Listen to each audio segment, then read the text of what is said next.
I'd say the average person, I'm sure there are outliers.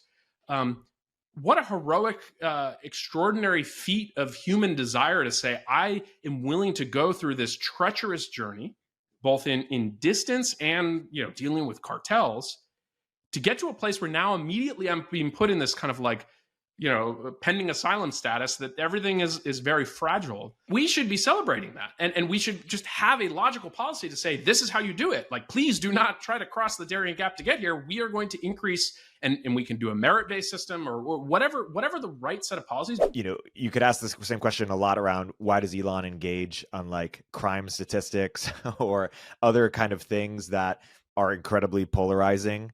I think one potential answer is he just sees it as a big problem, he's basically getting red pilled or gray pilled or whatever you want to call it. And he sees lots of people having dumb takes on immigration or seeming to imply that we can take, infinite amount of immigrants with no cost at all, but only, burden the cost in certain areas of the of the country. A lot of what people call Twitter antics seems to be he follows a thread of something he finds interesting to its logical conclusion.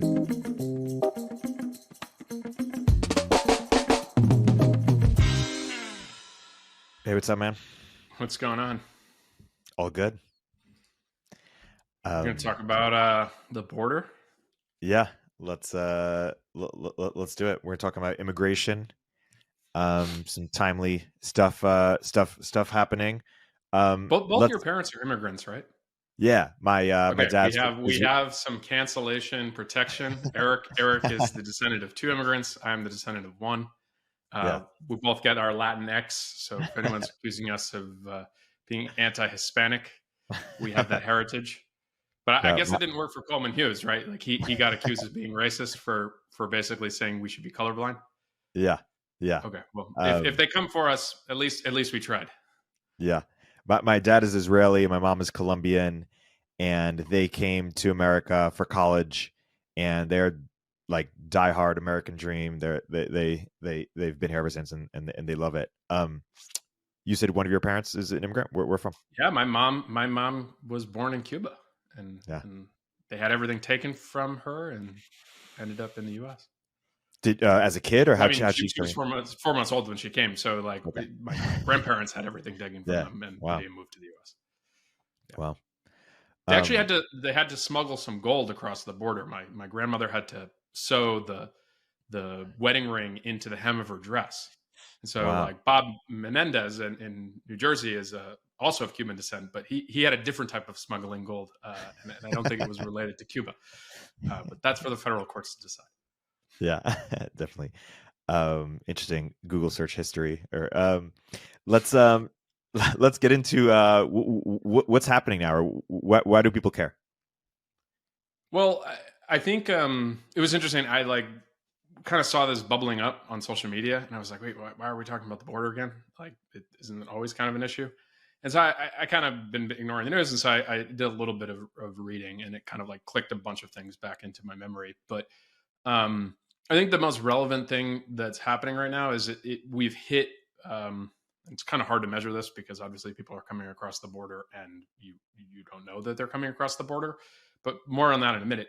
We've hit like a record number of, I think they call it Southwest Border Encounters is the politically correct term from ICE, or I guess Customs Border Patrol, so CBP. Like there's all these alphabet soup. New York Times calls them unlawful crossings, right? So we've moved from illegal immigrants to undocumented workers and unlawful crossings. But basically, there's a record number of people in the last 20 years coming across the border, and naturally with social media, you have people going to the border, and when the king of Twitter goes and live streams at the border with people actually kind of being apprehended, and I think RFK Jr. went as well.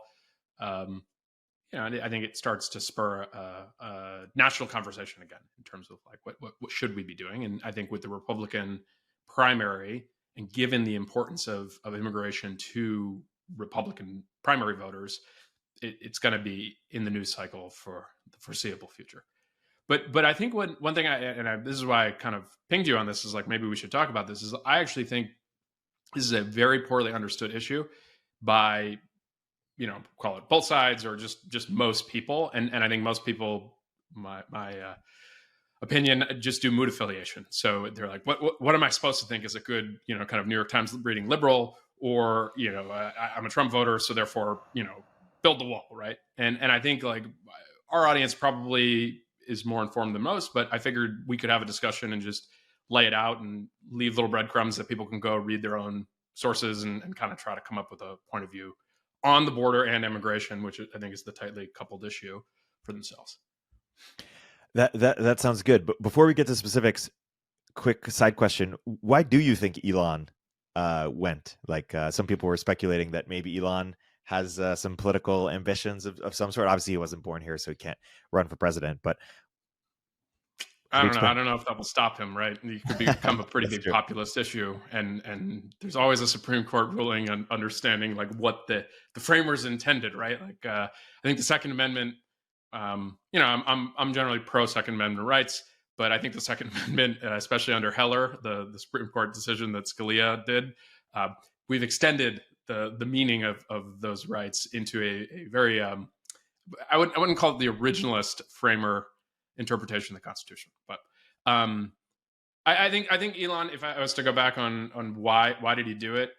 So first of all, Elon actually is kind of has his foot in two border states, right? So he has his foot in California, where he's kind of revitalized high tech manufacturing in that the first kind of successful American car company since what, I don't know, in 100 years, and had I don't know if she's an immigrant or a descendant of immigrant, but I would assume Lorena Gonzalez is probably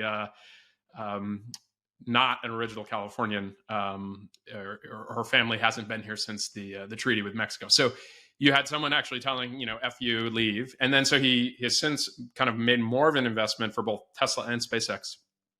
It's actually interesting. He also has a big factory in Nevada, which is also a big immigrant state. So Elon is very aware of these issues relative to his state level politics. But he has a big operation in Texas, and SpaceX is actually building Starbase at the southern tip of Texas. So that's Brownsville. Boca Chica is kind of like out on the water, and then Brownsville is I think it's the most southern big town in the United States, in the continental United States. Maybe Florida beats it with the Keys, but Brownsville is across the Rio Grande, at the mouth of the Rio Grande, from Matamoros, which is the equivalent town in Mexico. And so that's obviously a big issue in Brownsville.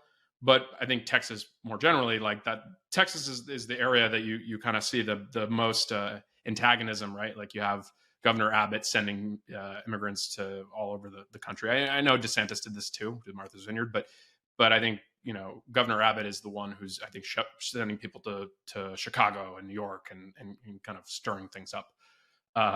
So I don't know. I think Elon he's savvy, and who knows, maybe he runs for governor of Texas and just at some point. But I think it's an interesting issue because it is turned into, and it wasn't always like this, at least from my reading of the historical record, and this is not even talking about like long ago, it's like within the last 20 years, it wasn't always such a partisan issue where, if you are anti-immigration, you are labeled as like MAGA Trump. And if you're, like a good liberal, like pro-immigration, because that's what good woke people do, right? It's like the immigrants need your sympathy and kind of like political belief, right? That they're not able to do anything on their own, which obviously we're living examples of immigrants who didn't want a handout, right? Or the descendants of that. And so I think that's where it's just kind of like a culture war issue. He runs Twitter. It's good entertainment. And so that's my thinking. Why do you think he went to the border? It's possible he just identifies it as a big problem. I mean, I think, you could ask this same question a lot around why does Elon engage on like crime statistics or other kind of things that are incredibly polarizing. I think one potential answer is he just sees it as a big problem. He's basically getting red pilled or gray pilled or whatever you want to call it. And he sees lots of people having dumb takes on immigration or seeming to imply that we can take, infinite amount of immigrants with no cost at all, but only, burden the cost in certain areas of the of the country. and maybe he wants to go figure it out for himself or change something related to it. Or it seems that a lot of what Elon does is kind of gut driven or very intuitive, or act first, think later. At least on Twitter, or at least he's very thoughtful, master plan in terms of building companies. But a lot of the Twitter, what people call Twitter antics, seems to be he follows a thread of something he finds interesting to its logical conclusion. Yeah, I mean that's reasonable. And I mean, I've been working my way through this biography, listening to it. I don't think anything immigrant jumps out there. One actually other thing is he got sued by the Biden administration for this is just classic. So SpaceX is governed by ITAR, which is a kind of set of laws around sensitive military associated technology, which rockets fall under that. You have to be really sensitive on who you can hire. You don't want to be hiring foreign nationals because they could be spies, and so there's a level of rigorousness. I even remember my wife worked at SpaceX for a while, and the special version of computers they had, and this is during COVID, didn't have webcams, right? It's just like, oh, well, it's like there's a defense component to this, and it's like you don't want to have any of that sensitive information leak. Okay, so pretty standard. If you're under that, you want to be really, really careful about hiring people who aren't U.S. citizens, or I think it's like technically, if you want to like get into the asterisk, like U.S. green card holders are fine, but just think about it. It's like if your goal is to make rockets and get to Mars, do you want to be dinged for hiring someone that violates this kind of like national security law?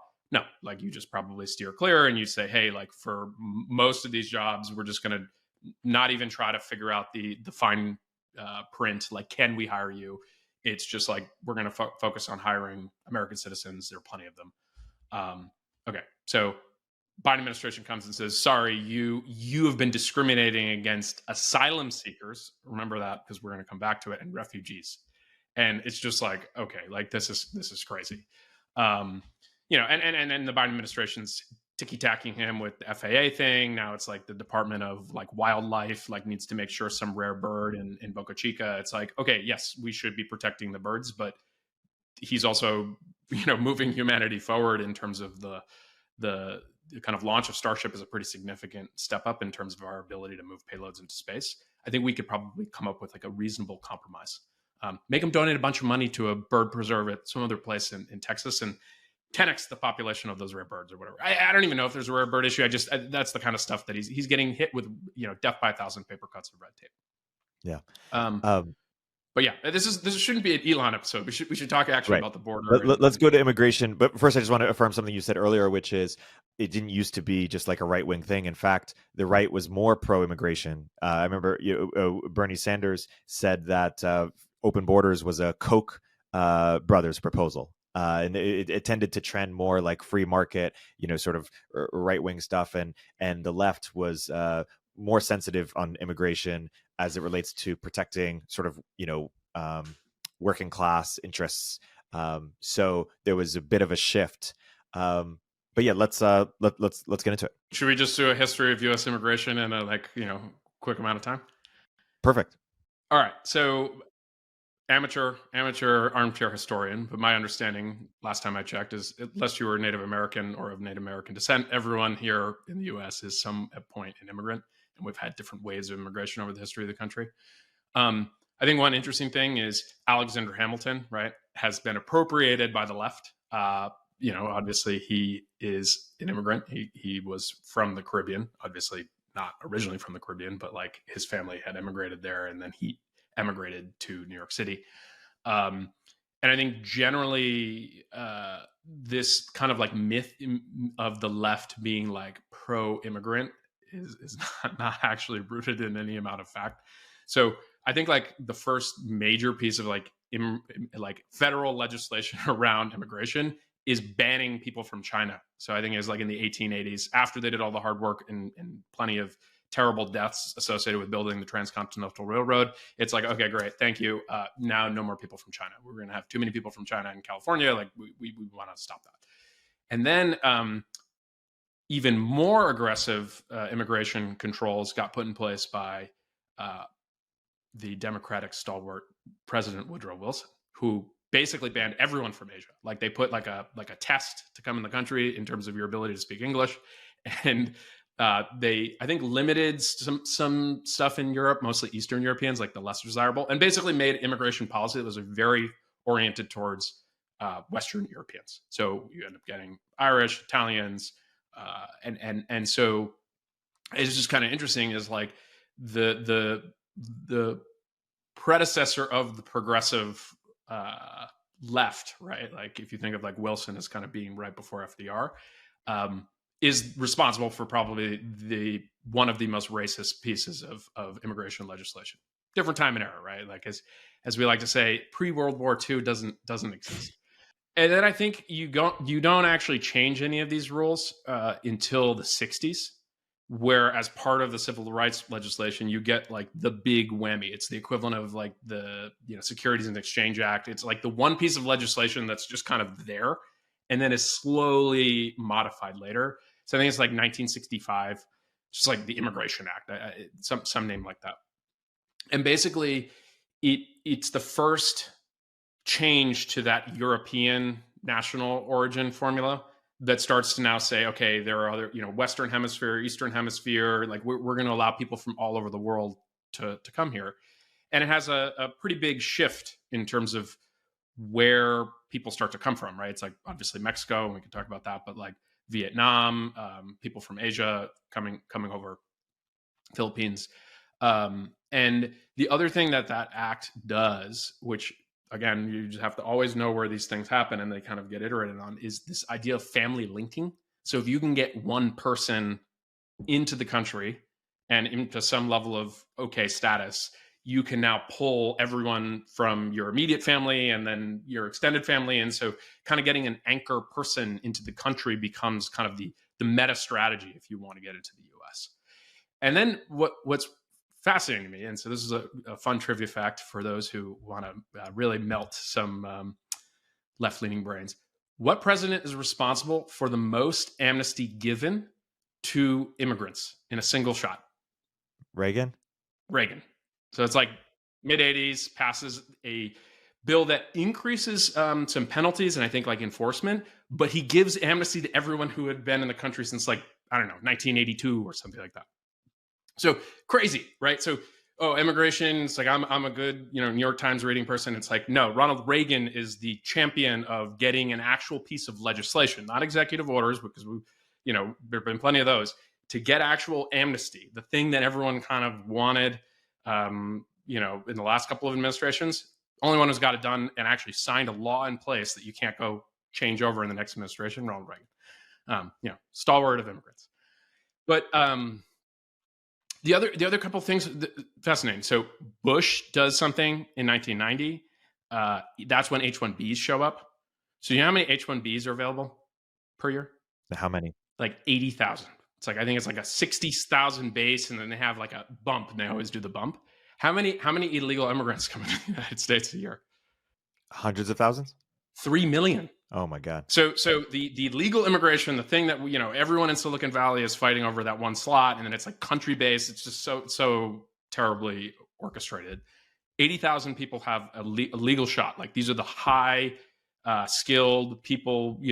Any country in the world would be competing over. We give 80,000 slots to, and then we have 3 million people show up. They cross the border, and everyone's saying like, okay, well, we don't want to kick any of those people out. So Bush Senior puts that in place.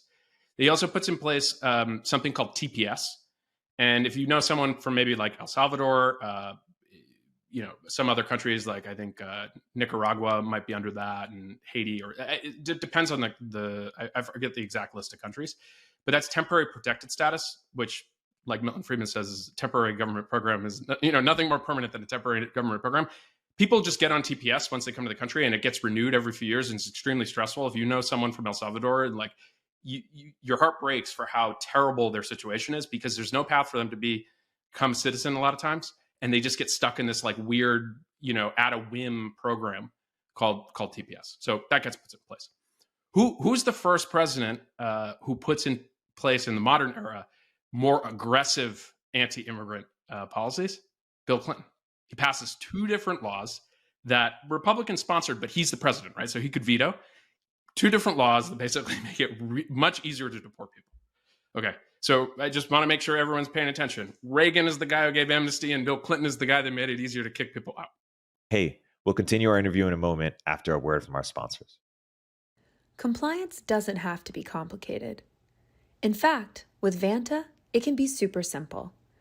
Trusted by over 5,000 fast-growing companies like Chili Piper, Patch, Gusto, and Juniper, Vanta automates the pricey, time-consuming process of prepping for SOC 2, ISO 27001, HIPAA, and more. With Vanta, you can save up to 400 hours and 85% of costs. Vanta scales with your business, helping you successfully enter new markets, land bigger deals, and earn customer loyalty. And bonus, our Moment of Zen listeners get $1,000 off Vanta. Just go to vanta.com/zen. That's VANTA.com/ZEN. If you're a startup founder or executive running a growing business, you know that as you scale, your systems break down and the cracks start to show. If this resonates with you, there are three numbers you need to know: 36,000, 25, and 1. 36,000. That's the number of businesses which have upgraded to NetSuite by Oracle. NetSuite is the #1 cloud financial system, streamline accounting, financial management, inventory, HR, and more. 25. NetSuite turns 25 this year. That's 25 years of helping businesses do more with less, close their books in days, not weeks, and drive down costs. 1, because your business is one of a kind, so you get a customized solution for all your KPIs in one efficient system with one source of truth. Manage risk, get reliable forecasts, and improve margins. Everything you need all in one place. Right now, download NetSuite's popular KPI checklist, designed to give you consistently excellent performance, absolutely free, at netsuite.com/zen. That's netsuite.com/zen to get your own KPI checklist. netsuite.com/zen. And then lovable teddy bear comes in, George Bush. And I think two important things happened. One, 1990s had a ton of increase in illegal immigration. One, you have NAFTA, and there's broader, longer podcasts on this. I think actually Peter Zeihan talks about this. But basically, we passed NAFTA in the early 90s. It advantages big agri-corporations of the U.S. to be able to ship cheap food to Mexico. So what does that have an impact on? Lowering food prices in Mexico, which means people who were formerly farming in Mexico are now looking for work. So they want to go across the border. Border crossings are easier with NAFTA. So you have this kind of big increase. Also, just job growth in the U.S. and Central America had some instability. So it's ultimately you just got this big swell. So Bush comes into office, and actually one of his big things that he tries to get done, and there are two attempts, but 9/11 shows up. So 9/11 actually creates a bipartisan thing around we should have a secure border, right? You get the Department of Homeland Security. So you actually have a bipartisan, including Joe Biden, by the way, voted for the Bill Clinton legislation. And then Joe Biden also voted for the 2006 Fence Act, literally a wall, build a wall on the border. He voted for it. I mean, it was a bipartisan thing. But Bush, he had been governor of Texas. One of his major goals was to have a comprehensive immigration reform. This is something that we used to talk about, and now, it feels like it's not going to happen. Maybe in the future. 2007 basically was going to be at a point where he's going to do the same thing as Reagan, is give amnesty to everyone before. They were going to kind of make it harder to come in. There was an increase in revamped legal immigration, and the kind of thing fell apart. He's in his second term. Democrats control Congress. You can get all cynical as to why, policy reasons or not. So it didn't happen. And the other thing that Bush in early 2000s, the DREAM Act, which then came back during the Obama years, because the DREAM Act is the thing that Obama couldn't get passed. So this is about allowing kids who are here to get a path to citizenship. So he puts in place an executive order because he can't actually get the legislation done, right? All of the previous presidents prior to Bush could get immigration done. You could hammer out a bipartisan thing. Bush wasn't able to do it, and then Obama basically has to use executive action, or executive order. So therefore, when Trump comes in, he can just turn things off like he did with DACA, and then obviously Biden can flip it back. The other thing is Obama tried, again, a second term thing. He tried to also get his own version of comprehensive immigration reform. And one of the strategies that Obama did as a carrot to trying to get the Republicans to go along with this, right, so he could have a win in his second term, is he increased border enforcement. So Obama was actually, if you look at the trend line of like border crossings and kind of it starts to dip in the second half of Obama's presidency because Obama is like, I'm going to take the border seriously. But what's interesting is,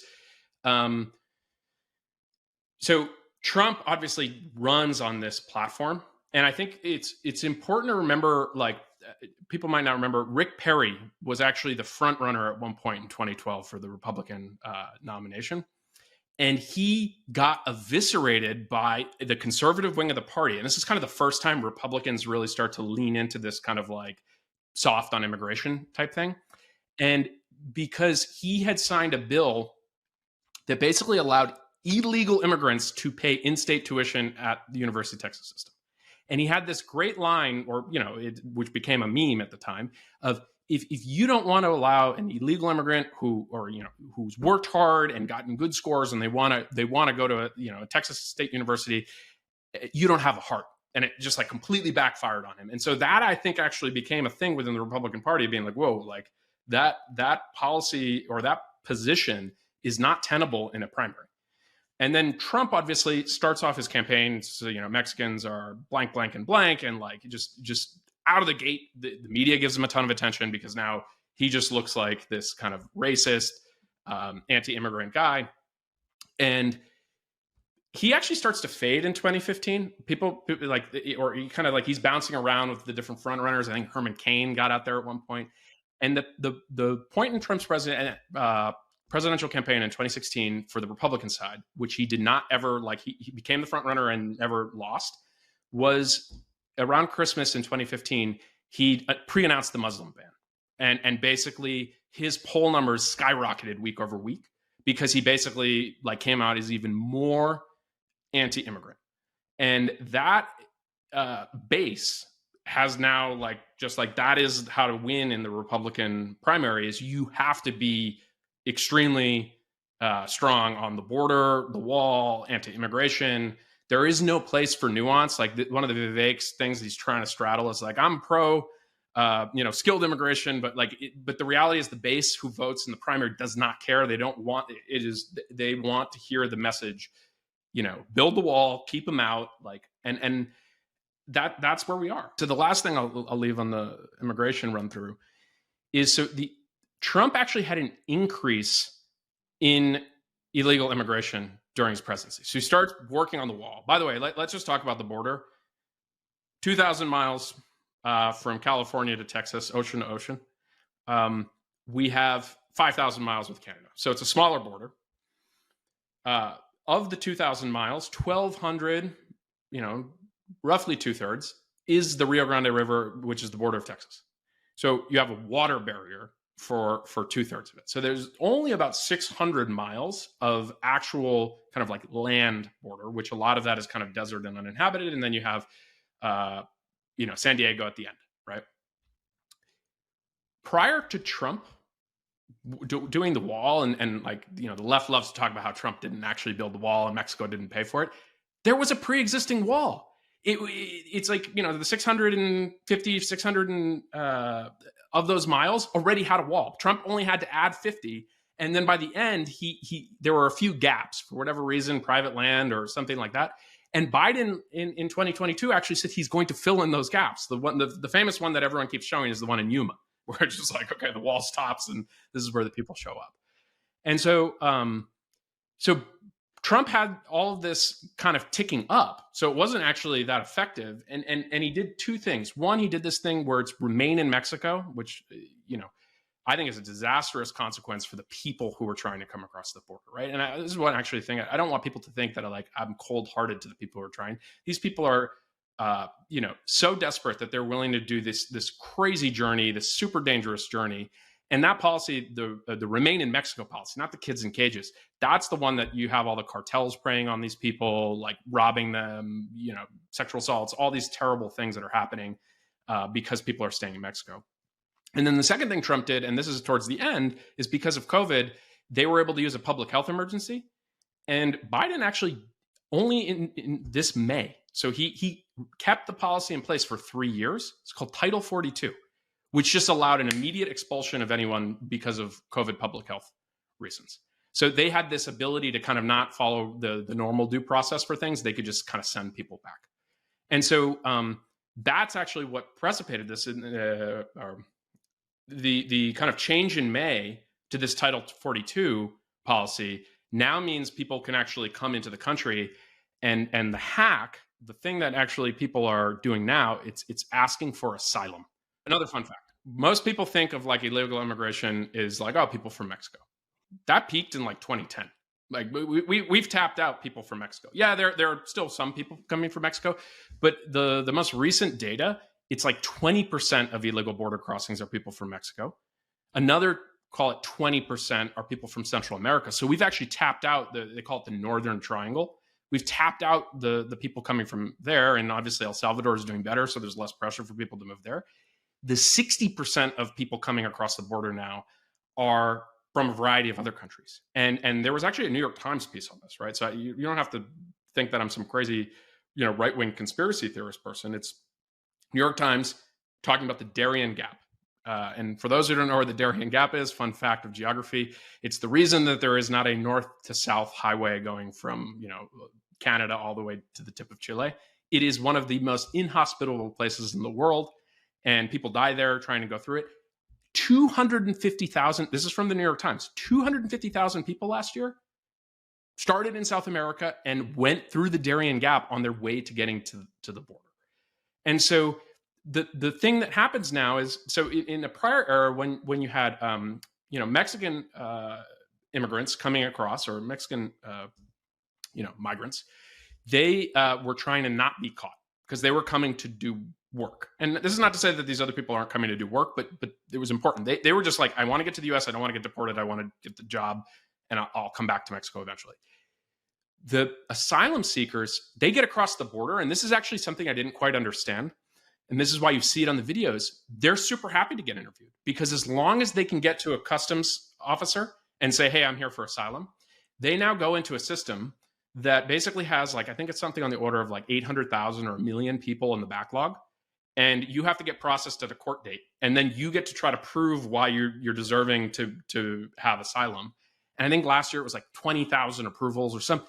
So it's basically this hack where as soon as you get into the US, if you can get asylum, they give you like a ticket or like a number, and it's like, show up to court in several years. And it's like, okay, great, I'm now here. They just changed this. This is like, Biden basically says that the administration said that the only way you can now qualify for asylum is you have to download an app from the federal government, and then you can do the same thing, but at least they can process it more efficiently right now. And so it's this like crazy system where the people aren't going to stop coming, and we have an inability, kind of post Bush, basically like Bush Jr., where the two sides can't come together and actually say, hey, can we make a compromise here, right? Like the Reagan amnesty bill was a result of a compromise saying, hey, I'll give amnesty to the people who are here, but we want to have tougher enforcement up front. And that was the 2007 comprehensive bill that failed with Bush. That's the same thing with Obama. And so this is no side is right. It is just no one wants to actually deal with this from a legislative level. So what we have now is a kind of ping-ponging back between administrations, assuming you switch from Republican to Democrat, where with the signing of a pen, policy changes. So it doesn't create any surety. And obviously, if the policy is favorable, people are more incentivized to come now because, in a year from now, maybe you have a different, policy that's going to come in place. And so I think it's a complete mess, and it's a complete failure of the political class, because what's happened is it's become a huge primary issue for the Republicans. And I think for the progressive left, it's just this kind of immediate, okay, boom, like, because the deplorables that I can't stand that got Donald Trump elected want this policy, I'm going to take the flip side of it and say, this is a humanitarian issue. This is about human rights. And I'm not willing to negotiate one bit on anything in order to get something done where you could take care of the people who are already in the United States, which they live in this kind of like constant fear of being deported or what their status is. and kind of say, hey, we should have an organized rule of law based border. Right? The idea that you should just have an open border, there are crazy people who think that, but like no one actually wants that who lives there, right? It's easy to say that when you're in DC or New York. And I think that the irony of the whole situation now is you starting to have these, Democrat run states, New York, Illinois, and then the major cities, Chicago and, New York City, complaining about the cost of and taxingness of illegal immigration on their cities. And it's like, oh, so now when all of a sudden you have a little bit of skin in the game, you're all of a sudden a comprehensive immigration reform proponent. I think it's a great overview. I want to zoom out and talk about kind of the arguments for and against immigration.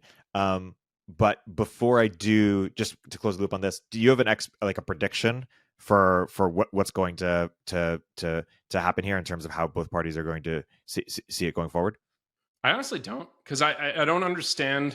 So this is another good example. So Trump has a super majority in the sense that he has the presidency, Senate, and the House, so he can pass whatever he wants, right? All the Republicans campaign on saying we're going to get rid of healthcare. They catch the car, they can do it. They voted on it however many times under Obama. They can't get rid of it. Turns out, like, actually a lot of the states that benefit the most from Obamacare, and some of those are Republican states. So it kind of slowly dies on the vine. Immigration. Okay, like you said, you wanted to go do the wall.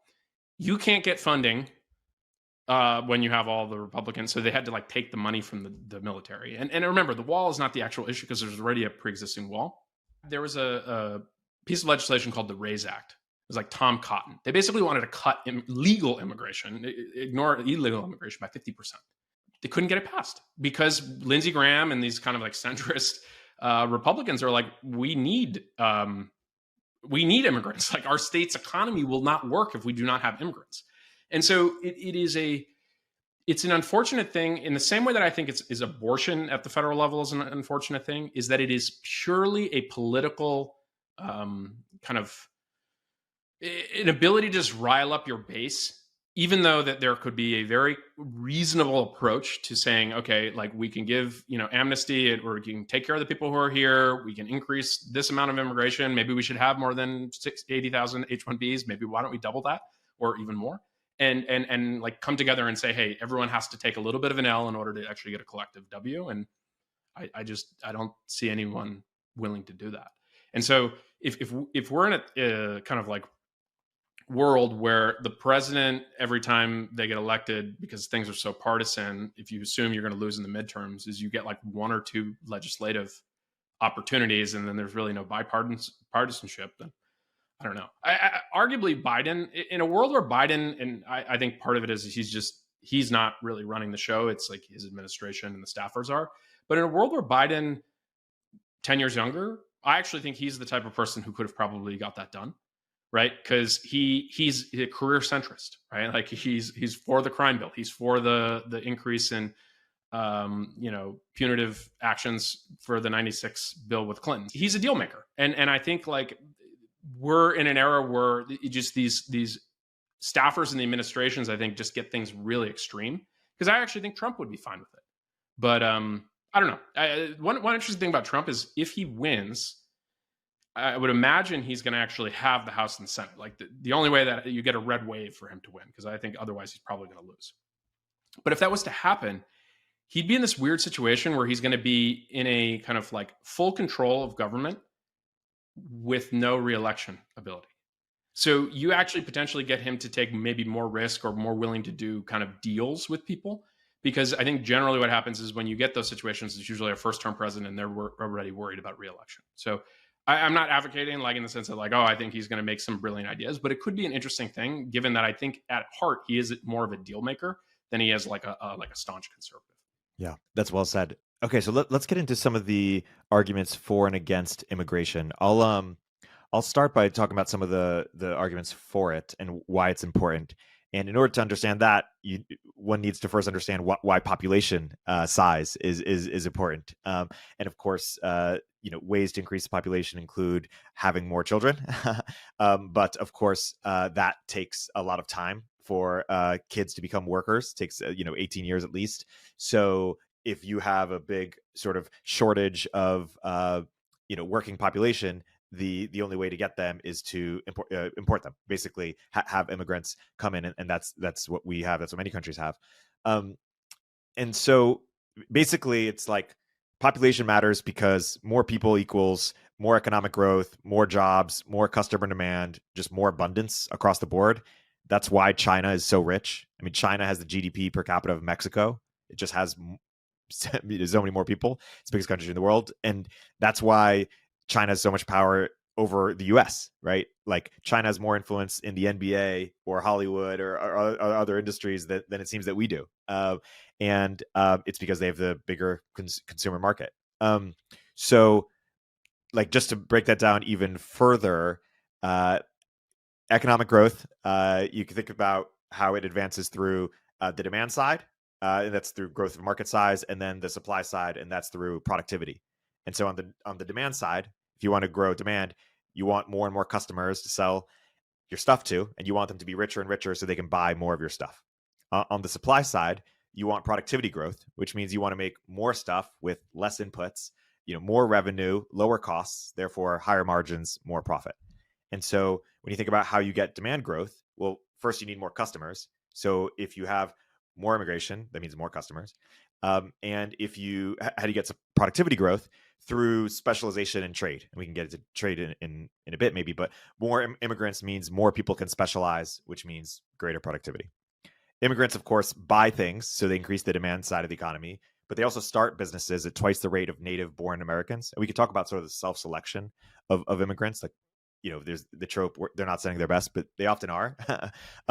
So they start businesses at twice the rate of native-born Americans, so they increase the supply side of the economy and make more jobs as well. I think another argument, and this one goes in the face of many people who are worried just about overpopulation, is you can make the environmental argument for why more people is better, and because critics often see more people as like stomachs first and foremost, not as producers. But maybe one of the with more people, it's more likely you have more innovation. Maybe those people who come in are more likely to get fusion to work or some other alternative energy source. And so if you just see people as stomachs, you're going to see them as taking energy. But if you see more people as more innovators, perhaps you could sort of innovate your way through sort of the climate challenges that we're facing. Andrew McAfee has this great book called More from Less, where he talks about how there was a certain point at which we decoupled population growth and energy consumption. And because more population led to more technological innovation, we were able to get more from less, very literally.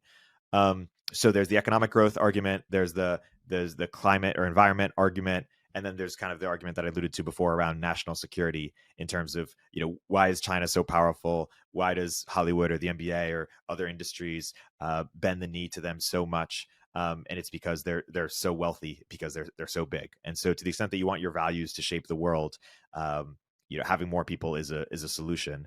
And we've seen what happens to places that are greatly underpopulated. They look like Detroit, they look like St. Louis, they look like some of our poorest cities, where they just don't have enough people to have sufficient innovation. So those are some high level pro arguments as to why immigration is so important to this country. Yeah, so let me break a couple of those things. So one, obviously, adding more people is a way to increase the population versus, if you have, and the thing we're talking about here is replacement. So takes two people, in theory, to create another human. So if your replacement rate is greater than 2, your population will grow. If your replacement rate is below that, which a lot of European countries, Russia, China, Japan, name it, they're below replacement. Native-born U.S. people, U.S. citizens, below replacement, right? Like the least likely to replace is something like a college-educated white person. I think it's like 1.4. Like they're toast. Like they are not going to be a factor within a couple generations unless they start having kids. So good luck to that group of people. You won't be missed. No, just kidding. But I think that the reality is if you look at U.S. replacement, and this is pre-COVID because we stopped letting people into the country legally as well. US was still just above replacement. It was like 2.1 as a result of immigrants, right? So immigrants come to the country and they have kids, and that is a good thing, if you believe the pro-natalist version of the world, as you kind of cited. I would say that it was interesting is like, so if we try to like kind of move the two together, I can promise you anyone who's worried about the environment and like more people about the environment, that person's probably also pro-immigrant into the US, because I don't think they're actually starting from a first principles like, oh, they're most likely starting from, what does the New York Times tell me? Like, oh, I'm supposed to be, climate change is serious and I should be, everyone can come across the border because, you'd be a cold-hearted person not to, right? Like, so they're not actually making that connection. And I don't actually think that's that relevant. In my view, it's like the purpose of humanity is we should colonize the stars. Like that's my religious belief. So therefore, more people could. I think so maybe to your point, like one issue for the kind of like why immigration is important is we should be increasing the kind of like birth rate in the country. Now, what's interesting is I don't actually think ignore the sub reasons for the birth rate. If you were just to ask the average person who's pro immigration, I don't think actually it's a result of anything to do with birth rate. And actually the like anti-immigrant person, the Republican who, kind of, it's like, I think like Republicans, so it's like 70% of Americans think immigration is like net positive. And then it's something like, of the people, the 30% who don't, it's like 50% of Republicans think it's a negative. So it's like, and only 10% of Democrats. So it's like a very kind of skewed political thing of like the people who aren't into immigration. Like this is not even asking illegal. It's just like immigration, period, are generally conservative. But I bet you if you look at the demographic breakdown there, for white people, the white people who actually have a lot of kids are going to be in the Republican side of things. So it's this kind of thing of like, they're not worried about the natalist argument. They're actually worried about it from, I think, some other factors. And I would just to kind of throw off some, if you just look at there's amazing polling on this, by the way. So it's like from pretty kind of like, call it, I would say, nonpartisan, maybe even left-leaning, like Pew, Gallup, just like American, U.S. immigration polling, and just look at the kind of stats. So biggest proponent of increasing immigration in the country, of any ethnic group and any political affiliation, white Democrats. It's like 50% of them want to increase immigration, like and it's like broader than any other category. Whereas if you look at like Black Democrat, they're actually relatively down the road. They're just like current level's fine. Some amount don't want it, some don't want more. But just like overwhelming thing on that bar, if you look at that cross section, is white Democrats think we should increase immigration because good progressives think we should do. I think one thing to also consider, so the reasons on the polling that people don't want immigration, just like from a stated preference, is they think it's associated with crime. They think it's associated with job competition. They think it's associated with drugs, right? And so this is an interesting thing. If fentanyl is not affecting you or anyone in your family, you probably don't think that's a big issue. But if you know someone who's died of fentanyl, which is the leading cause of death from 18 to like 45-year-olds in the country, you start to actually get keyed in on, it's like, where the hell is this stuff coming from? It's like, it's coming from China, but it goes to Mexico first, and then it comes across the border. So now all of a sudden the border becomes an issue that you're passionate about because you see the effects of it killing people. If you're some coastal elite, you don't know anyone who's using fentanyl. The closest thing you probably see to someone using fentanyl is the person you're like stepping around to get your bougie coffee in one of these coastal cities. I mean, I live in LA, so it's like, that happens. But that is the effect of fentanyl in your life. You don't probably know anyone individually who has. If you do, I'm sorry, it's a terrible thing. It should be the number one issue that we're trying to solve is the fentanyl crisis from a domestic standpoint. But the other thing is, there's like, this is where I think people really focus in on it, is there is a sub segment of the group of people who are anti-immigrant that don't like it from a cultural standpoint. And that is hard to measure. That is like, no one's ever going to admit that publicly, maybe in the privacy of a poll, but even there.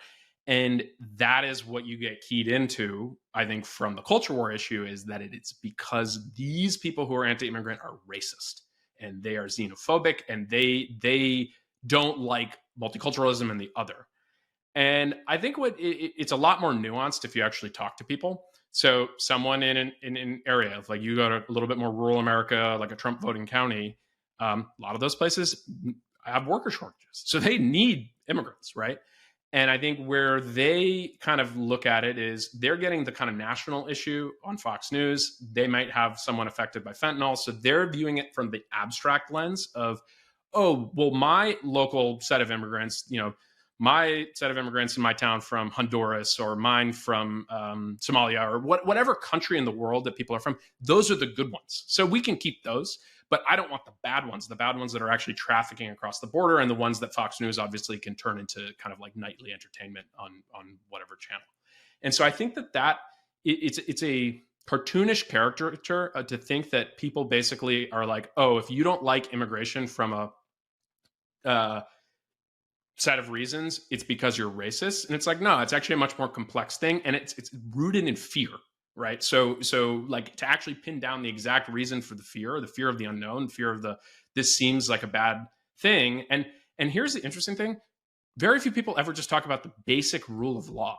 Like, it's like, okay, we have said we have a federal law in place that says we will not allow people to cross the border. Like, you have to go through, here's our legal immigration process, and this is how it works.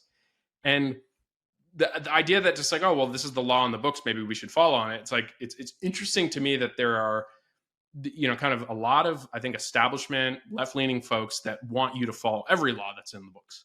And then when it comes to immigration, it's like, oh, well, that law is that's not a good law. So let's just like kind of like, civil disobedience on this law. But Elon, if you shoot that rocket and those endangered birds are, we have a law that we're going to ticky tack you on. Like, and so it's just an inconsistent thing where you basically, it's mood affiliation, it's laws by mood affiliation. It's like, okay, sanctuary cities, like we're just going to ignore federal laws. Cannabis, another good example.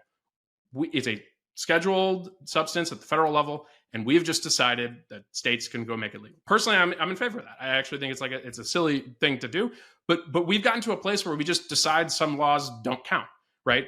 The SEC, we now decide that the SEC's laws apply to crypto. Like, and it's just like, okay, so this inconsistent administration of laws that we have on the books goes back to this problem of like, we just have a failure at a like fundamental level to actually pass laws and enforce them. And if we don't like the consequences of those laws, we have an ability to repeal laws and pass new ones. And it's just so polarized in Washington where everything turns into, how can I get likes on Twitter or kind of my clip on MSNBC or Fox News, and less about the actual like hard compromises that are required to govern. Yeah. I want to list out the critiques that some of these people have against immigration, or more precisely against illegal immigration. That's what people typically are critiquing. There's a few. So some people worry about just what it does to the working class in terms of jobs, and we can get into that in a bit. Some people worry that they're a drain on the government, economically. We can get into that in a bit. Some people worry about crime. They're not sending their best quip. I think the stats show that isn't true. Immigrants commit half as many crimes as a native-born population, including property crimes, homicides, or other crimes. But if we were to let in millions of refugees, like maybe that could be different. And so part of it's also who are the types of people we're letting in, and where are they from, and what is their ability to contribute to society. But then also there are fears on the right that this is sort of a ploy by the left to just import voters, and sort of have them as clients, so to speak, because they're the ones being pro-immigration. So in theory, the immigrants would come in and be support the left. But it turns out that isn't as true as maybe the left would hope. There was this sort of thing in Florida where a lot of Cubans and just Hispanics, now white Hispanics, didn't vote Democrat. They in fact voted Republican. Yeah, we didn't get the memo, right? Because remember, we're a client class. Like, they treat us like we are the Democrats. We're here to help you because you're oppressed. So you have no agency. We can provide you with everything that you need, because God forbid that you would just take an approach that, no, I being in this country is enough. it is not. It's like make sure we have all the services laid out for you because we really care about because you're an oppressed group of people. And then obviously, if Cubans, you start voting the wrong way, like we're going to just carve you out of you're not brown enough or you're not oppressed enough from the Latino side of things, even though that we use this very blanket term based on what language you spoke, and talk about multiculturalism to blanket everyone from a set of, I don't know, what is it, a dozen or almost 24 different countries under one label. Like that's erasure, right? Like it's like we're under the same label. You're one of your parents is from Colombia, one of my parents is from Cuba. Do you think Cubans and Colombians like have that much in common, other than the fact that they speak a language that has deviated since the colonial times? It's just. I mean, it's so nonsensical from that standpoint. And by the way, on that point, so Florida tacked 10 points for Latinos or Hispanics, whatever we want to call it, this group. 10 points between 2016 Hillary and 2020 Biden, right? So the evil anti-immigrant president who was building the wall got plus 10 from Latinos in Florida, and he increased it in Texas, the place that has the most immigrants coming across the border.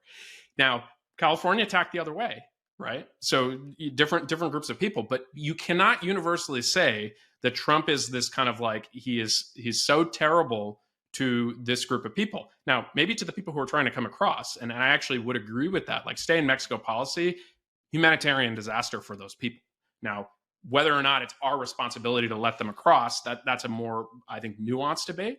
But the reality is the people in Texas of Latino descent, which probably means you're 1 or 2 generations removed from someone who came across the border, were in favor of his policies. So this just like lumping in like, oh, this is how any good Latino who, of course, would be voting Democrat wants to vote. Same thing happened in Nevada, right? So men in Nevada that are of Latino descent increased their vote for Trump. I think it was actually a little tacked the other way because of women, but it's a much more complex issue. And so I think I just get really frustrated with it because like in the world of intersectionality, I get accused for being a white man, right? Like, and that frame I don't want to deal with.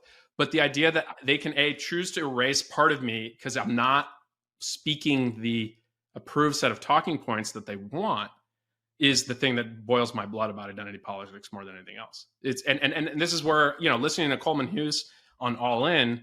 I don't usually listen to All In, but when Coleman Hughes is on All In, I'm going to listen to that. And incredible, like such a talented individual in terms of his ability to speak at 27. I can barely speak, and I'm 10 years older than him.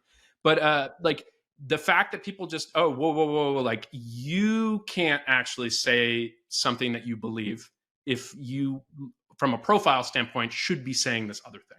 It just boils my blood. Yeah. As Biden once said on the Breakfast Club, if you don't vote for me, you ain't black, or something to that effect. There's this political this idea of politically real black. Communism has never been tried. A real Latino would not, exactly. And then I want to call out this more like fringe theory, which is the Great Replacement theory, or this sort of what's seen as a conspiracy on the right, that there's this desire to decrease the amount of white people in this country.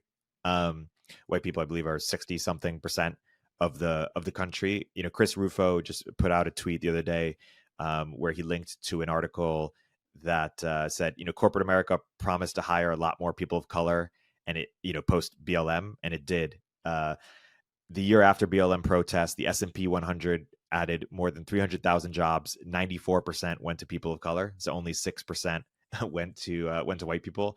And so you could imagine sort of like I do sympathize with the idea that this sort of coordinated like attempt to decrease the amount of white people seems conspiratorial, but that doesn't mean there isn't necessarily like an emergent thing, or sort of like DEI-ification in general. It's like if you're trying to include everybody else but white people, well, naturally white people are going to go down.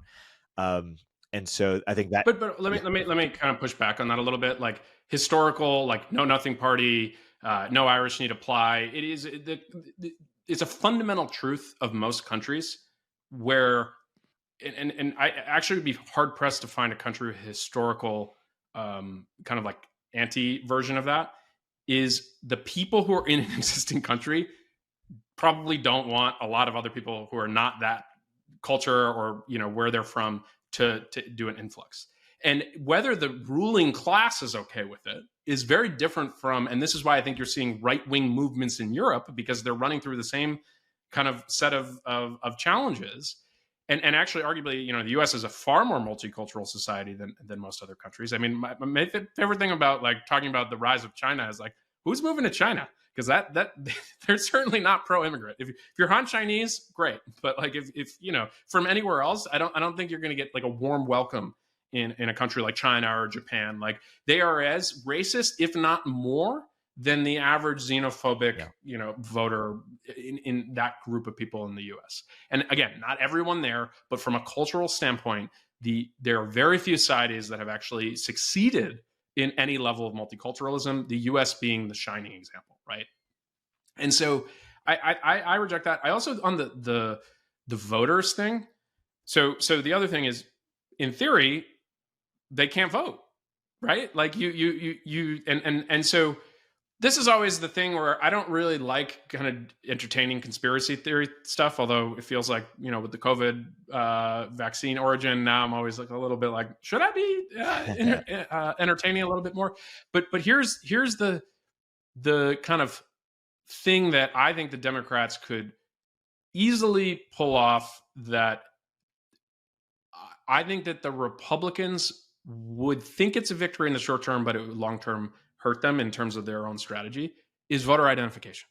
That is just like such an easy win to placate Republicans, horse trading, right? Like make sure you extract your pound of flesh from them.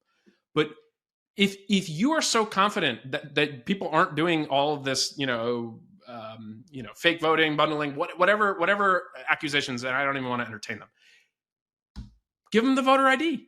And then extract whatever the things you want, mail-in ballots, like all these things that probably favor Democrats, right? It's like turnout helps Democrats. Just do it.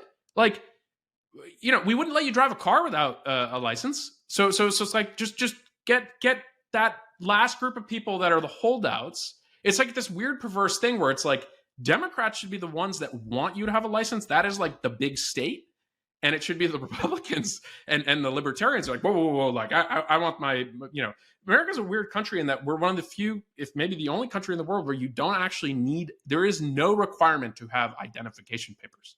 You don't have to have a national ID and you don't have to have a state ID. But you needed to have an ID really to go to McDonald's during COVID or something. ID and vax. So crazy. Right. But the thing is like in most countries, you have to have, quote, your papers. Yeah. Like that's like a part of like the country. And so it is just a bizarre situation where people just do these contortions based on, it's like, oh, this is the culture war issue. This is what each side, if this side says this, we have to take the diametric opposite on this.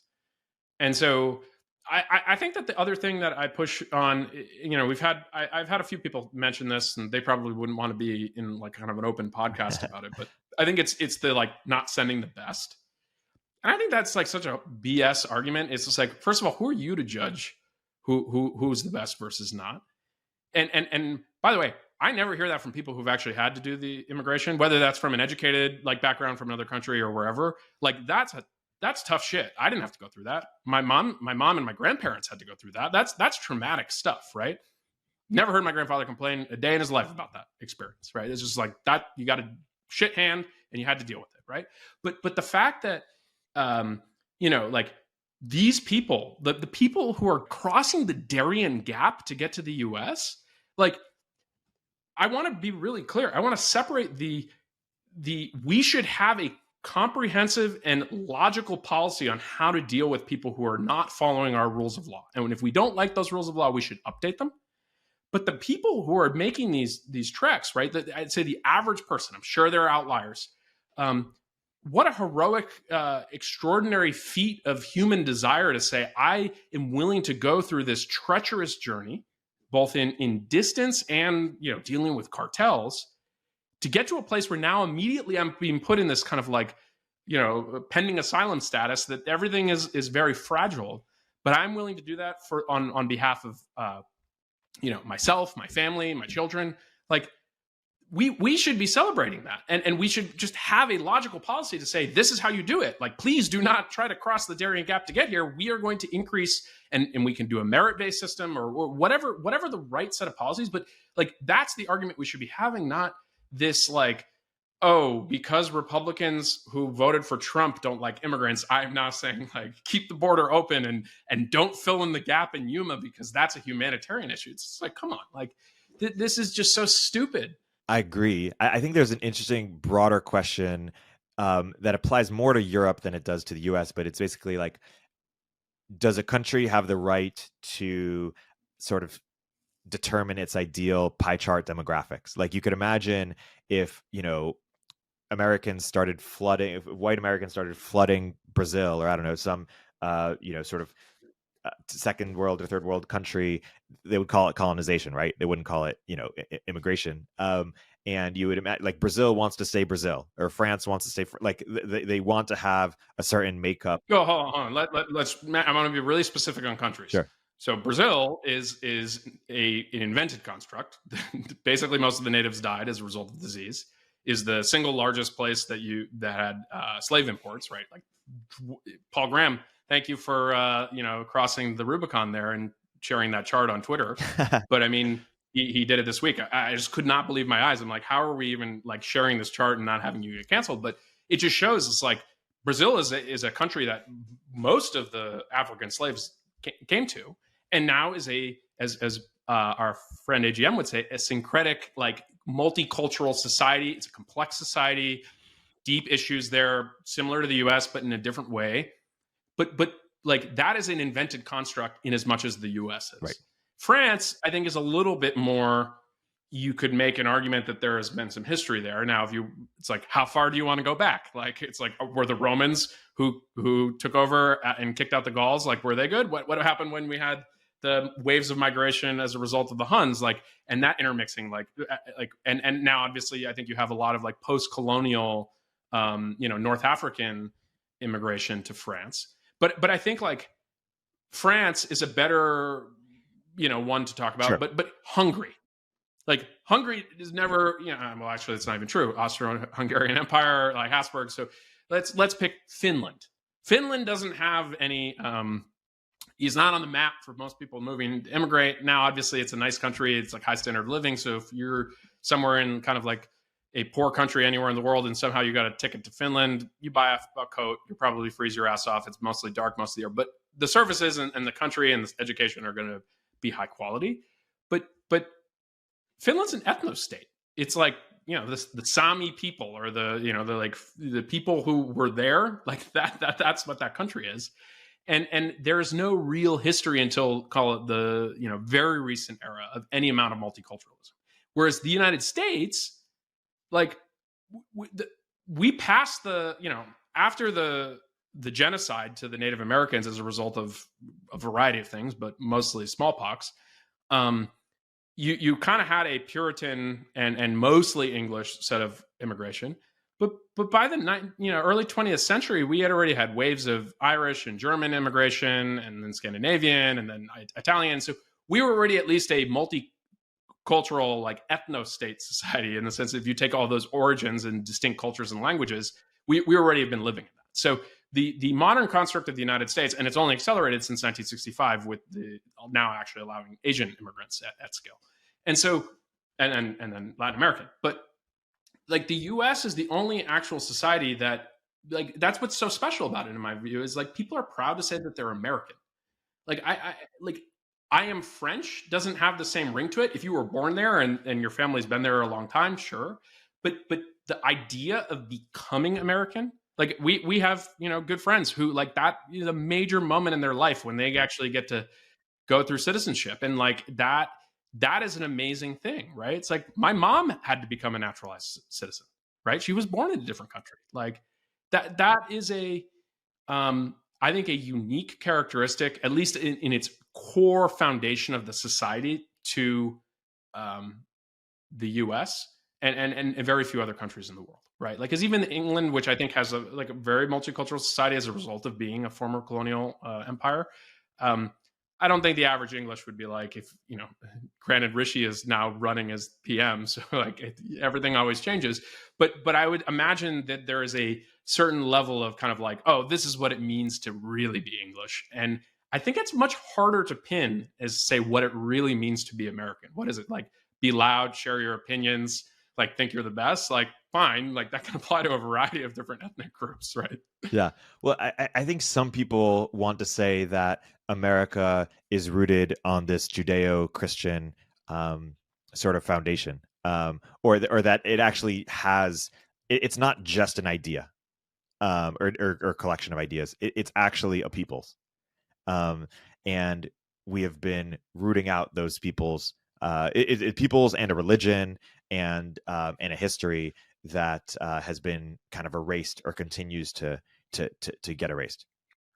The thing I'd push on that is, sure. I mean, by definition, the people who were here first and framed the Constitution, most of them were, I mean, all of them were. I don't even think that probably maybe a few Jewish people, but like they were all Christian, right? And specifically Protestant.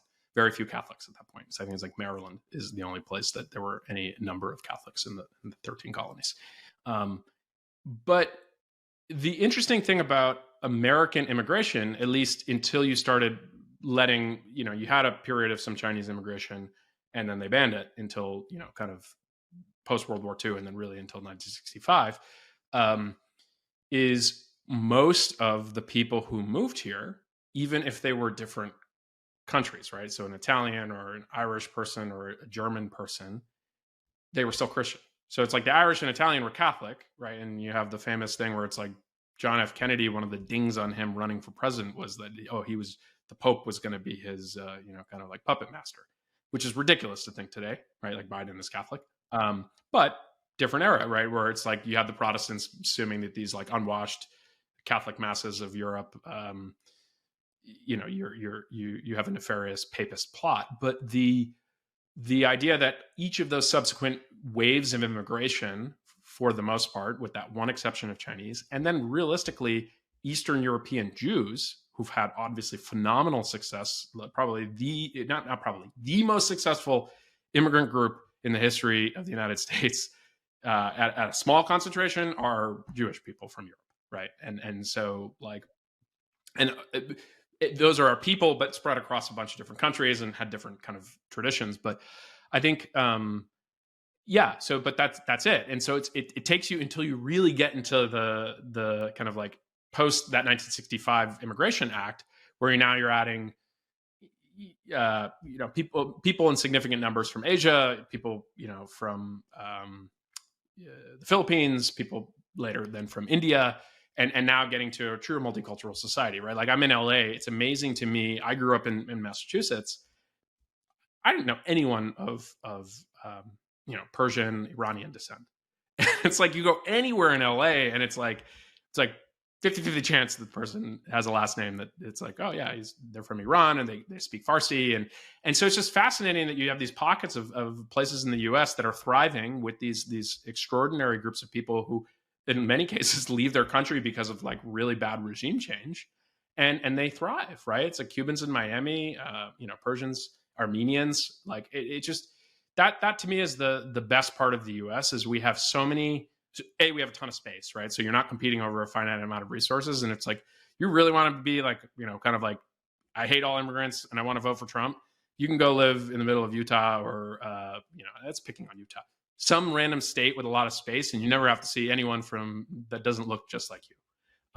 And so I think like that is the release valve is like, if you think coastal sanctuary cities are a mess and completely dysfunctional, which I would agree with 50% of the time, yet the revealed preference is I live in one of them, then don't live there. Great. Like live in a low cost, low tax state that gives you your gun rights and you're protected by the Constitution just as much as anybody else. The other thing I'd also push back is because to some people is where they worry about assimilation. Do these immigrants assimilate? Will they assimilate? And U.S. just does a phenomenal job of assimilation. They almost assimilate better than native-born Americans, depending on what you think of as American values to assimilate to. And there's always this broad question as to when America exports its values, which values is it exporting? Is it exporting freedom, free speech, free markets, freedom of association, kind of the liberty side, or is it exporting more the equity side, i.e., sort of special rights for certain groups, sort of celebration of the victim, sort of diversity, et cetera. And immigrants are less woke than white people.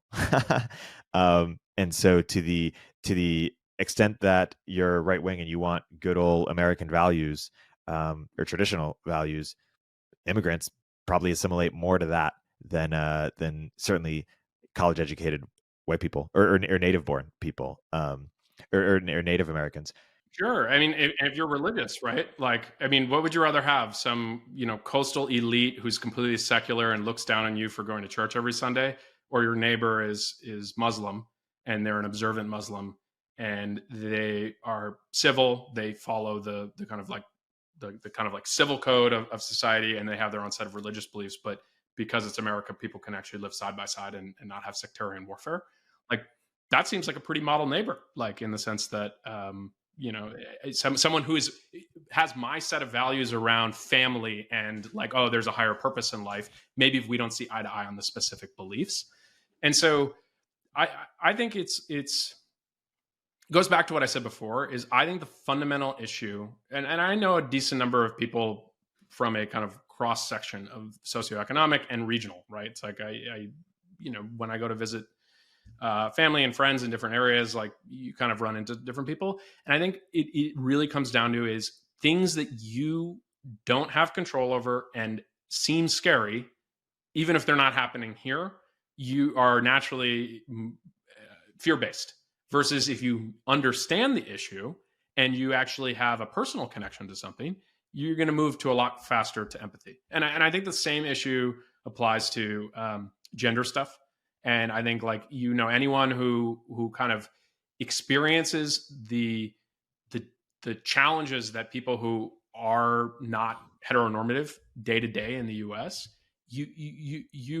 I've never met someone who like actually has a kind of like working relationship or a family member like that is not more empathetic and nuanced about that opinion. Yeah. And I think when it just feels like it's pitched to you by the media, and Fox is probably the worst, but I think MSNBC is just as bad in terms of like taking the thing that they know is going to rile people up about, like, look at how bad these other people are. Yeah. And just turning your attention into a product.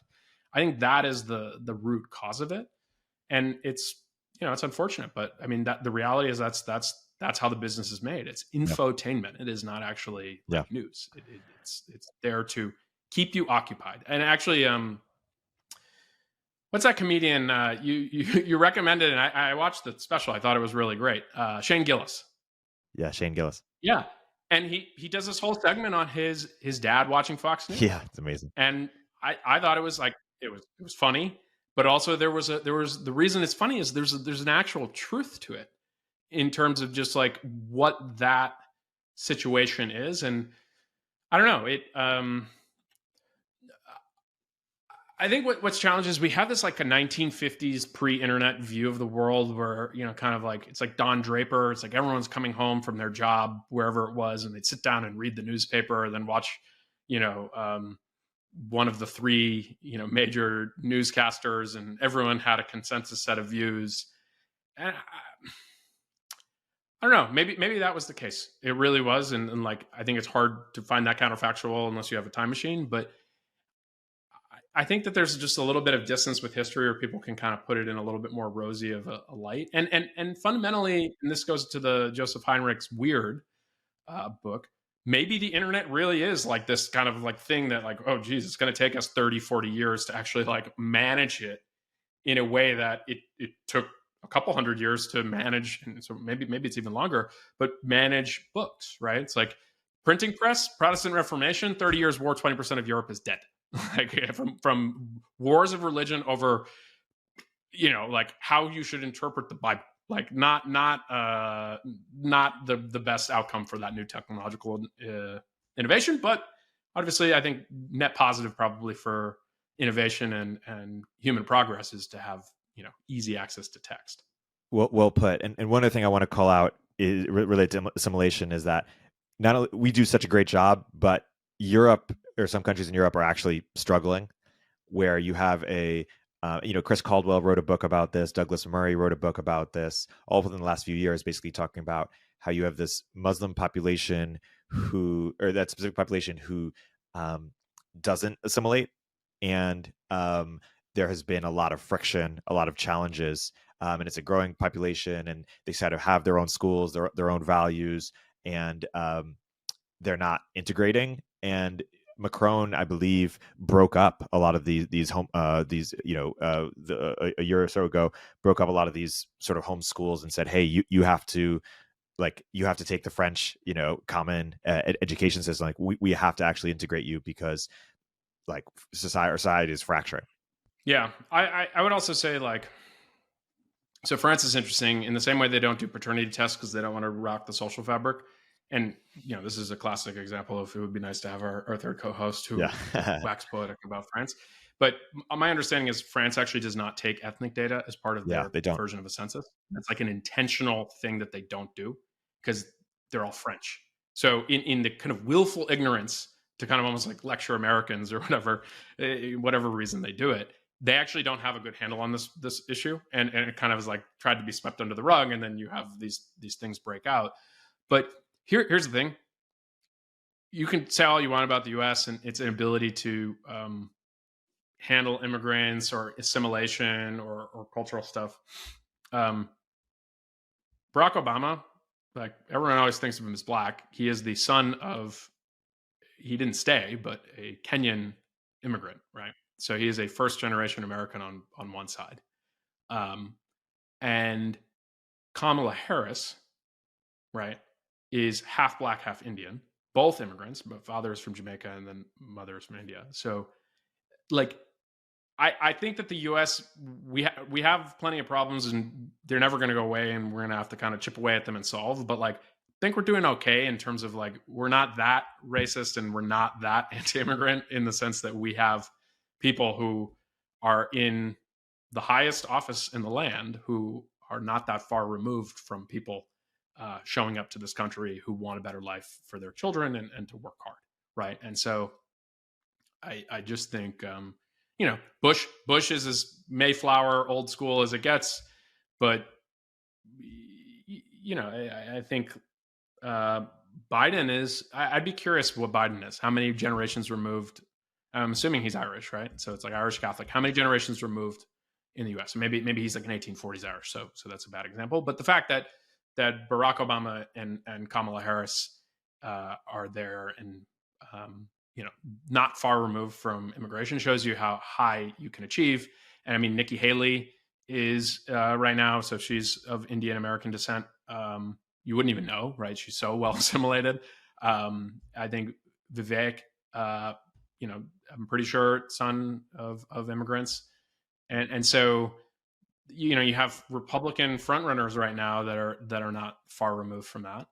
I'm actually curious. Do the Democrats actually have immigrants who have polled well in their party? I don't, outside of Barack Obama, I don't think so. So it's a classic example where the Republicans actually have, the Bobby Jindals of the world, they have the immigrant or the descendant of immigrants, in the mix, and the Democrats are basically crusty old white people or whatever. Well, that's why they sort of overcompensate, and sort of the whiter they are, sort of the more woke they are, which is interesting. Well, they're well positioned to take care of the immigrants because again, we need them. The white saviors, wise. Yeah. Yes, exactly. Or woke whites, as Balaji would say. The one thing I always find difficult to process is when people are pro-immigration but anti-gentrification, because isn't gentrification just intra-country immigration? How could you be against that feels inconsistent. But I mean, come on, Erik. This is classic mood affiliation. It start with what I want. It's I want the oppressed people to have this kind of vibrant, interesting, neighborhood that I, the enlightened, educated white person can go to and tell my friends, oh, this is like super hip, and it's like I went to this like cool like empanada spot, and it blew my mind, and it's like gritty, and oh, the rent is cheap, but like so it's not gentrification when they move there. It's only gentrification when the people who make more money than them, who probably vote Republican, or maybe don't advertise it but do, price them out because they can actually buy the real estate. So it's like the capitalists are the ones that gentrify. If you're the enlightened kind of like progressive, you're just being edgy, right? And so like I think it's gentrification one is always BS. And I mean, like, this is a classic thing with SF, right? It's like, how do you prevent new housing, which is the single most important thing that you could do to level the playing field for immigrants, right? Who have, fewer resources, just getting started. Lower the cost of housing, make them not have to commute as far, right? Well, how do you do that? You have to build new housing, which means, yes, you may have to displace some existing people, and that's actually the market doing that. But instead, you get these kind of progressives who, well, and I should actually go, I think that has tipped. I think the YIMBY thing is really starting to become more adopted by, and I use AOC as the example of like a younger progressive. I think YIMBYism is starting to fall in that camp. And so what you get is it's the old hippies, right? It's who are actual conservatives, but they want to relive the 60s. And so we've talked about this from the San Francisco thing, is they're willing to vote for the communist person as long as that person doesn't build new housing. So that's the alliance. It's like, I'm a good liberal, maybe not a progressive, but like, just don't mess with my housing. Don't decrease the value of my house. Don't remove the historic laundromat in the Mission, all the BS that actually happens as a result of that. Where, a real pro kind of like immigrant party would look at the Solano County tech city that a few of our friends are involved with. I have no involvement, I just a fan, and would look at that and be like, wow, this is so amazing. They're trying to build a totally carbon neutral, really good access from a transportation standpoint. No cars, everything could be green, electric, and they want to have a ton of housing. They want the density of Manhattan, and instead it's like evil cabal of investors buy up land (parentheses which didn't exist) at market prices or above market prices for multiple years. So therefore, it must be nefarious because government didn't do it, right? And so it's just like we can't even make any progress on this because it just starts mood affiliation. It's Elon bad, people with money bad. Housing, oh, that's built by people with money, so therefore bad. Like it just so frustrating. On this point, I'm curious, could the Gray Tribe, if Balaji went all in on this idea of the Gray Tribe and he told people move to San Francisco and sort of take back your city, how many people would feasibly go? And just one side point is Balaji, like, he's an incredible movement builder. Some would call him a cult leader. And he's been sort of evangelizing for crypto, and then most recently the network state, charter city stuff. But that's actually like a big ask to get people to like move outside the United States to a Honduras or something, or some new city in some place in Africa or somewhere else. That's an enormous ask. But to get, like, if you think of his followers as enterprising tech people, to encourage them to move to San Francisco, that's actually like, they should do that anyways. Like, that's in their best interest. But if he made you sort of like, hey, you'll plug into this community, like, I think thousands of people might move. Like, is that feasible, that you could, now we're moving to San Francisco topic, but like actually have an impact in San Francisco? One, could he move like 10,000 people to San Francisco who are now part of this Gray Tribe? And is that enough people to have? I mean, what timeline? Like, give me something aggressive. The Peter Thiel, like, how could you do it faster? Yeah, right? Over the next year. 10,000. I mean, that's a lot, obviously. I don't think there's enough housing. I don't think there's enough turnover. You have people in SF who are competing over it. So the marginal rate of housing. So if you think of it as like a liquidity pool in an order book, it would just, you would eat through the market rate stuff, and then it would just drive up the cost of housing. So if you wanted to fund it, yeah, you could do it. You could just snap up all the housing in the same way that the investors buying land for the city that they want to go build. But in a year, if you were to tell me how do you go do it, you just need a huge bankroll. And it basically is like, you want to move, I'm going to sponsor you. I'm going to sponsor you. So there's like the Free State Project in New Hampshire. Imagine it's like Win San Francisco project. And Elon decides, I'll pay market rate housing if you're an engineer. You get some, I don't know, like some set of qualifications. There are 5 different things. If you have X on your SAT, I'll pay for you. If you have whatever, like, you know, type of job that's doing some type of engineering, I'll pay for you. And it's just like, you just absolutely drive. People would be pissed, but there's nothing you could do about it, right? You probably would have some like reverse discrimination that people would try to do, where it's like, oh, who's paying, or like cosign, or show me your bank account. So there'd be some of that, but the reality is the landlord class probably doesn't care. They just care about getting paid. So it would be a big brouhaha. But yeah, you could. But is 10,000 votes enough to sway San Francisco? I think you need 30,000. You'd have to be really targeted, and it's like, do I want to move to the Crocker Amazon? Probably no. Do I? You know, I would be happy to be in the Marina initiative to try to flip that. And so I think that that's the challenge, is the people who have the money to actually go move to San Francisco to buy a house at this point in San Francisco are probably people who are in the part of their career where they've either had some liquidity, or they're on the upward trajectory on the salary standpoint, and they probably just move out of the city. They would rather go live in, not rather, but it's just, they can get more in the East Bay. They can get more in Marin. They can get more in certain parts of the peninsula.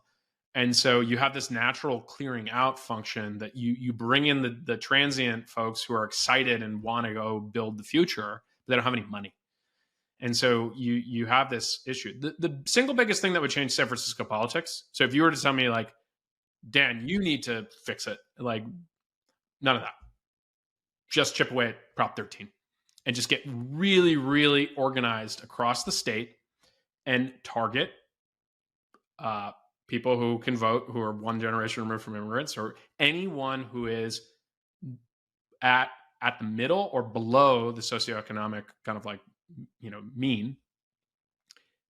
Your stuff will get cheaper if Prop 13 goes away, because it will force new development, which Harburger taxes, or whatever you want to call it, is like land use will increase. And so instead of having a house that's paying 1975 tax rate next to something that's paying market rate, that now needs to pay market rate. Those people will sell. They will move to Arizona or whatever to retire, because they basically are stealing money from this current generation. They are old hippies in California who got there first.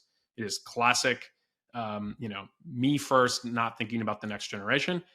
Prop 13 goes away. I mean, it just, you'd have to chip away at it. You have to go after the commercial real estate person, and then it would be like, okay, if you sell, like, you in the next 2 years, you don't have, like, you need to put incentive, and then you're just going to see these houses in San Francisco where it's like an old couple who are living there, who I don't want them to be like homeless, but it's like, okay, we should actually have some market rate based incentive where it's like, okay, like, you are living on a piece of land that is worth a lot of money to the city, and someone could go build 6 units of housing here. And so that is actually the thing. It would be super controversial, and I think you could actually build a constituency on it, because I think the average person in California, when they're in the kind of frame of I'm starting to think about a family and like the next generation, is they want housing that can house a family and not be too cramped. It doesn't need to be a McMansion, but it needs to be reasonably priced housing, not that far from where they work. Not everyone's working remote.